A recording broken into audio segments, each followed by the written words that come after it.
Hello guys, welcome to my channel. இந்த வீடியோவில் என்ன பார்க்க போகிறோம்னா, இப்போ நான் ஒரு சார்ட் வச்சுருக்கேன். இந்த சார்ட்டுக்கு பேர் வந்து ஆல்ட்காயின் சீசன் இண்டெக்ஸ். ஸோ இந்த சார்ட் வந்து எதுக்கு யூஸ் ஆகுதுன்னா, ஆல்ட்காயின் எப்போல்லாம் பையிங் ரேஞ்ச் வருது, எப்போல்லாம் செல்லிங் ரேஞ்ச் வருது, ஸோ இதை பற்றி ஒரு ஆவரேஜான இண்டிகேட்டராக வந்து இந்த இண்டிகேட்டர் யூஸ் ஆகுது. இதை பற்றி தான் இந்த வீடியோ நம்ம பார்க்க போகிறோம். அது மட்டும் இல்லாமல் எத்திரியமும் அண்டு பிடிசியும் ப்ரைஸ் ப்ரொடிக்ஷன் வந்து நெக்ஸ்ட் மூவ்மெண்ட்டு நம்ம பார்க்கலாம். ஏதாவது நம்ம பார்த்துதான் இருந்தோம். இந்த வீடியோவில் அடிஷ்னலாக நம்ம இதையும் சேர்த்து பார்க்கலாம்.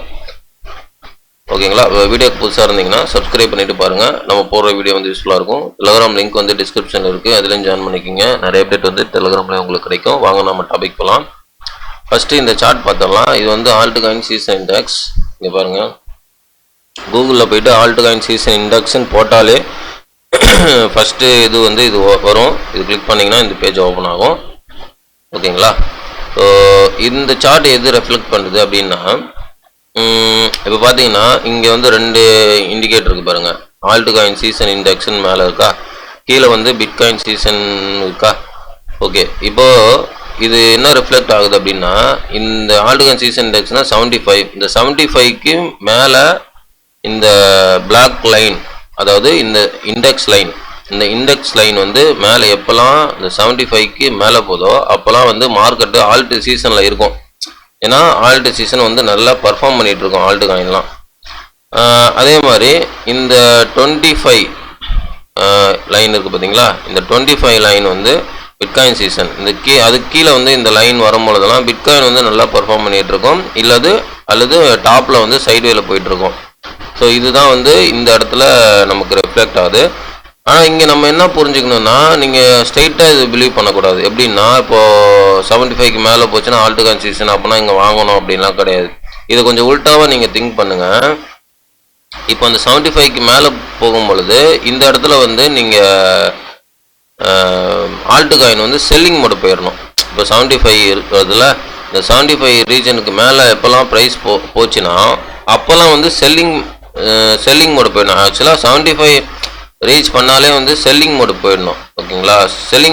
செல்லிங் மோடு போயிட்டீங்கன்னா அந்த இடத்துல வந்து நீங்கள் ப்ராஃபிட்டில் வெளில வரலாம். ஏன்னா இது வந்து ஒரு எக்ஸாக்ட் இண்டிகேட்டர் கிடையாது, பட் ஒரு ஆவரேஜாக ஹை அக்யூரசி கொடுக்குற ஒரு ஆவரேஜ் இண்டிகேட்டர்னு நம்ம சொல்லலாம். ஆல்ட்காயின் சீசனுக்கு மட்டும் இது வந்து பிட்காயினுக்கு வந்து ஒர்க் அவுட் ஆகாதுங்க. இது பிட்காயின் ப்ரைஸ் மூவ்மெண்ட்டுக்கு வந்து இது வந்து ஒர்க் அவுட் ஆகாது. பிகாஸ் வந்து இந்த இண்டெக்ஸே வந்து ஆல்ட்காயின் சீசன் இண்டெக்ஸ் தான். ஓகேங்களா? அதனால் இது எப்போல்லாம் ப்ரைஸ் மேலே போதோ நீங்கள் ஆல்ட்காயின் வந்து டிசியில் செல் பண்ணுங்கள். எப்போல்லாம் வந்து ப்ரைஸ் கீழே போதோ, 25க்கு கீழே போதோ, ஆல்ட்காயின் வந்து இங்கே நம்ம அக்குமுலேட் பண்ணிகிட்டே இருக்க வேண்டியது தான். சரிங்களா? இது வந்து பையிங் ரேஞ்சு, மேலே வந்து செல்லிங் ரேஞ்சு நம்ம இதில் ரிஃப்ளெக்ட் ஆகுது. இன்னொரு விஷயம் என்னென்னா, இங்கே வந்து வந்த உடனே ப்ரைஸ் மேலே போகாது. ஏன்னா இங்கே பாருங்கள், லாஸ்ட்டாக ஒரு ஃபார் எக்ஸாம்பிள் வந்து லாஸ்ட் டைமு ஜூன் மாதம் 2024 வந்திருக்கு. மறுபடியும் வந்து ஜூலையில் மறுபடியும் வந்திருக்கு. மறுபடியும் ஆகஸ்ட், செப்டம்பரில் தான் மறுபடியும் பீக்கில் கொடுத்து அதுக்கப்புறம் டிசம்பர் வரையும் போயிருக்கு. லாஸ்ட் டைம் பாருங்கள், ப்ரைஸ் வந்து 25 டச் பண்ணியிருக்கு. எப்போனா ஜனவரி 23 டச் பண்ணியிருக்கு. ஆனால் ஜனவரி 23லேருந்து மே வரையும் வந்து 5 மாதம் கீழே தான் இருந்திருக்கு. அப்போனா இந்த 5 மாதம் நீங்கள் வந்து ஆல்ட்காயின் அக்குமுலேட் பண்ணிக்கிட்டே இருக்கணும்னு அர்த்தம். ஓகேங்களா? ஸோ இது ஒரு ரீசன். அதே மாதிரி வந்து ப்ரைஸ் வந்த உடனே கீழே போகும். சில டைம் வந்து இங்கே பாருங்கள், இங்கெல்லாம் வந்து வந்த உடனே வந்து மேலே போச்சு. ஸோ இதெல்லாம் வந்து எப்போயாவது நடக்கும். ஆனால் கீழே இருந்துச்சுன்னா ப்ரைஸ் வந்து நல்லா ஒரு மேலே பூம் ஆகும். இங்கே பூம் ஆச்சு பார்த்தீங்களா? ஸோ இங்கே பூம் ஆச்சு பார்த்தீங்களா? இந்த இடத்துல பாருங்கள், ஸோ இந்த இடத்துல பாருங்கள். ஸோ எல்லாமே வந்து இந்த மாதிரி கீழே வந்த உடனே பூம் ஆகாது, கொஞ்சம் லேட் ஆகும். ஆனால் நம்ம புரிஞ்சிக்க வேண்டியது, கீழே வந்தால் நம்ம அக்குமுலேட் ஸ்டார்ட் பண்ணிடணும் அப்படின்றது மீனிங், மேலே வந்தால் செல் பண்ணணும் அப்படின்றது மீனிங். ஆனால் இங்கே ஃபுல் செல்லிங் வந்து நான் ரெக்கமெண்ட் பண்ண மாட்டேன். ஏன்னா ஃபுல் செல்லிங் வந்து எப்போவுமே நல்லது கிடையாது, அது மார்க்கெட்டுக்கு நல்லது கிடையாது. எப்போவுமே டிசியில் செல் பண்ணணும், அதுதான் வந்து கரெக்டான ஆவரேஜான செல்லிங். ஏன்னா மெனி வேல்ஸ் வந்து அதான் பண்ணுவாங்க. மொத்த போர்ட்ஃபோலியோ எல்லாத்தையும் செல் பண்ண மாட்டாங்க, ஒரு 50% அந்த மாதிரி தான் செல் பண்ணுவாங்க, இல்லைன்னா 70% செல் பண்ணுவாங்க. ஸோ அந்த மாதிரி நீங்கள் வந்து பார்த்துக்குங்க. ஓகேங்களா?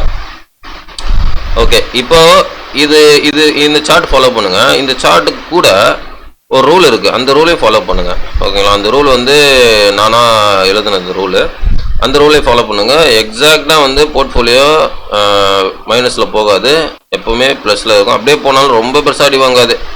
மேக்ஸிமம் பீப்புள் ஒரு 90% அடி வாங்கினாங்கன்னா இந்த ரூலை ஃபாலோ பண்ணி பண்ணுறவங்களுக்கு ஒரு 20% அடி வாங்கும், அவ்வளோதான். அதுக்கு மேலே போகிறதுக்கு வாய்ப்பு இல்லை. சரிங்களா? மேக்ஸிமம் அடி வாங்குறது எவ்வளோ பெரிய வேர்ல்டு கிராஷாக வந்தாலும் ஒரு 20% அடி வாங்கும். அதுக்கப்புறம் வந்து அப்படியே மார்க்கெட் திரும்பும் போது உங்களுக்கு ஹியூஜ் ப்ராஃபிட் கிடைக்கும். ஸோ அதனால் இந்த ரூலை ஃபாலோ பண்ணுங்கள். இந்த ரூல் வந்து நான் போட்ட ரூலு, இந்த ரூலை வந்து ஃபாலோ பண்ணுங்கள். இது வந்து நம்ம டெலகிராமில் ஜாயின் பண்ணுங்கள். இருக்கிறவங்களுக்கு நான் பின் பண்ணி வச்சுருப்பேன். ஃபஸ்ட்டு இந்த ரூல் தான் இருக்குது. ஓகேங்களா? இது வந்து ஒரு 10 ரூலு. இந்த ரூலை வந்து ஃபஸ்ட்டு ஃபாலோ பண்ணுங்கள். இது என்ன ரூல்னால் வந்து இதில் போட்டிருப்பேன். We should not go trending காயினுக்கு எப்போவுமே போகக்கூடாது, ஃபேமஸ் காயினுக்கு போகக்கூடாது, சார் ப்ரொமோஷன் வந்து அட்வர்டைஸ்மெண்ட் காயினுக்கு எப்போவுமே போகக்கூடாது. We should take DCA profit while pumping or when everyone FOMO on altcoin. So எப்போல்லாம் நம்ம ஆல்ட்காயின் இங்கே செல் பண்ணணும்னு சொன்னோமோ அப்போல்லாம் வந்து நம்ம செல் பண்ணிடணும். இந்த மாதிரி 10 ரூல் இதில் போட்டிருப்பேன், நீங்கள் போய் படிங்க. ஓகேங்களா? இது வந்து ரொம்ப யூஸ்ஃபுல்லாக இருக்கும். ஏன்னா நான் இதுதான் ஃபாலோ பண்ணிகிட்ருக்கேன், எனக்கு நல்லாவே யூஸ்ஃபுல் ஆகிட்டுருக்கு. ஓகேங்களா? ஏன்னா நம்ம லாஸ் வந்து அவ்வளவும் தடுக்கப்படும். ஓகேவா? லாஸ் தடுக்கப்பட்டாலே நீங்கள் அதுக்கு ஆப்போசிட் ப்ராஃபிட் தாங்க. ஓகேங்களா? அது வந்து உங்களுக்கு கிடைக்க ஆரம்பிக்கும். ஓகே, இப்போ வந்து அது பார்த்தாச்சு. நெக்ஸ்ட்டு வந்து நம்ம எத்திரியம் மூமெண்ட் பார்க்கலாம். எத்திரியம் மூமெண்ட்டு இதே தான், இங்கே எந்த மாற்றமும் இல்லை. போன வீட்டில் சொன்ன மாதிரி தான், இது இன்னும் புலிஷில் தான் இருக்குது எத்திரியமு. இங்கே பாருங்கள், first rejection, second rejection, third rejection, fourth rejection, fifth time வந்து டச் ஆகுது. இதுவும் வந்து ஒரு புலிஷில் தான் இருக்குங்க. எத்திரியமும் ஒரு புலிஷில் தான் இருக்குது, பிடிசியும் ஒரு புலிஷில் தான் இருக்குது. என்ன ஒன்று, பிடிசி கடுப்பேற்றுறான்.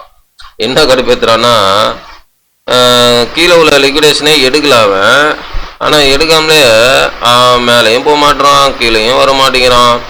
ஒரே ப்ரைஸில் நின்றுக்கிட்டு கிட்டத்தட்ட 8 நாளாக பாருங்கள், 1 2 3 4 5 6 7 8 இப்படி தான் பண்ணுவான் மார்க்கெட்டுக்கு. அதெல்லாம் நம்ம பொறுத்து தான் இருக்க முடியும். பொறுத்தால் தான் நமக்கு அதனுடைய பெனிஃபிட் நம்ம கிடைக்கும், வேறு ஒன்றும் கிடையாது. இதில் வந்து இங்கே எமோஷனலுக்கு வேல்யூவே கிடையாது மார்க்கெட்டில். ஓகேவா? அதனால் இந்த இடத்துல லிக்விடேஷன் இருக்குங்க. ஒரு 80 82 82லேருந்து 81 82 83 இந்த லெவலில் வந்து லிக்விடேஷன் இருக்குங்க. ஸோ அது எடுத்துகிட்டு போனால் பர்ஃபெக்ட்டு நமக்கு ஒரு புல்லிஷாக இருக்கும். பிகாஸ் வந்து நம்ம இந்த ட்ரெண்ட் லைன் ஒன் டேயில் பார்க்கும்பொழுது ட்ரெண்ட் லைனை வந்து நமக்கு பிரேக் அப் பண்ணிடுச்சு. ஒரு இங்கே எடுக்காமல் மேலே போயிட்டான்னா 88 89 வரையும் ரீடெஸ்ட் பாயிண்ட் இருக்குங்க. ஸோ அதுக்கு போயிட்டு அதுக்கப்புறம் அங்கேருந்து கூட இங்கே வரலாம். ஓகேங்களா? ஸோ அந்த இது எடுக்காமல் போயிட்டான்னா 88 89க்கு ஒரு ரீடெஸ்ட் பாயிண்ட் இருக்குது. ஸோ அங்கே போயிட்டு அதுக்கப்புறம் அங்கேருந்து மறுபடியும் இந்த லெவலுக்கு 82 81 81,000 82,000 அந்த ஏரியாவுக்கு வந்து லிக்விடேஷன் எடுத்துகிட்டு மறுபடியும் பம்ப் ஆகிறதுக்கும் வாய்ப்பு இருக்குது. அதே மாதிரி எத்திரியம் வந்து ஓவராலாக ஒன் டேல புலிஷாக இருக்குது. ஸோ இந்த ட்ரெண்ட் பிரேக்கப் பண்ணுறதுக்கு நிறைய வாய்ப்பு இருக்குது. இந்த ட்ரெண்ட் பிரேக்கப் பண்ணதுக்கப்புறம் நெக்ஸ்ட்டு வந்து மேலே 2000 லெவலுக்கு போகிறதுக்கு வாய்ப்பு இருக்குது. அங்கே ஒரு ரீடெஸ்ட் பாயிண்ட் இருக்குது. ஸோ அங்கே ரீடெஸ்ட் பண்ண மாதிரி இருக்கும், இந்த ட்ரெண்ட் லைன் ரீடெஸ்ட் பண்ண மாதிரி இருக்கும். அந்த மாதிரி பண்ணால் அது வந்து ஹியூஜ் புல்லிஷ் சைனாக இருக்கும். அப்போ அங்கேருந்து ஒரு சின்ன புல் பேக் வந்து சின்ன டம்ப் வந்துட்டு மறுபடியும் வந்து ப்ரைஸ் வந்து மேலே போக பார்க்கும். ஓகேங்களா? ஸோ இதுதான் வந்து புல்லிஷ் சைனில் தான் இருக்குது மார்க்கெட்டு. ஆனால் வந்து கொஞ்சம் போர் அடிக்கிறான். எப்போவுமே போர் அடிச்சு தான் வேலையை காட்டுவாங்க. சரிங்களா? இது வந்து மார்க்கெட்டில் வழக்கமான நடக்கிற விஷயந்தான்.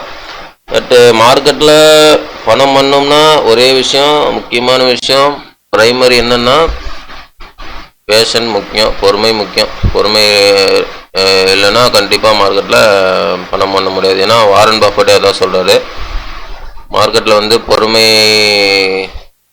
இல்லாதவர்களிடம் இருந்து பொறுமை உள்ளவர்களிடம் பணம் செல்கிறது. இப்படி தான் மார்க்கெட்டை அவர் சொல்கிறாப்புல. ஸோ அது உண்மை தான். ஏன்னா நமக்கு வெறும் பொறுமையாக இருக்கிறத விட எல்லா யுத்தியும் தெரிஞ்சுக்கிட்டு பொறுமையாக இருக்கணும். ஸோ அதுதான் நான் எப்பவுமே ரெக்கமெண்ட் பண்ணுவேன். ஏன்னா நான் தான் ஃபாலோ பண்ணுறேன். சரிங்களா? ஓகே கேஸ், இந்த வீடியோ உங்களுக்கு பிடிச்சிருந்தா லைக் பண்ணுங்கள், சப்ஸ்கிரைப் பண்ணுங்கள், கமெண்ட் பண்ணுங்கள். முக்கியமாக லைக் பண்ணிட்டு பாருங்கள். இது வந்து என்னுடைய ஃபினான்ஸ் நாலேஜ் கிடையாது, இது மை ஓன் நாலேஜ் தான். இந்த நாலேஜ், இந்த டெக்னிக் அனலைஸ், இந்த வெப்சைட் அனலைஸ் எல்லாம் உங்களுக்கு பிடிச்சிருந்தா நீங்கள் உங்களுடைய ஓன் அனலைஸ் பண்ணி ட்ரேட் பண்ணுறதை இன்வெஸ்ட் பண்ணுறதை முடிவிடுங்க. ஓகே guys, தேங்க்ஸ் ஃபார் வாட்சிங். நெக்ஸ்ட் வீடியோவில் பார்க்கலாம். பாய்.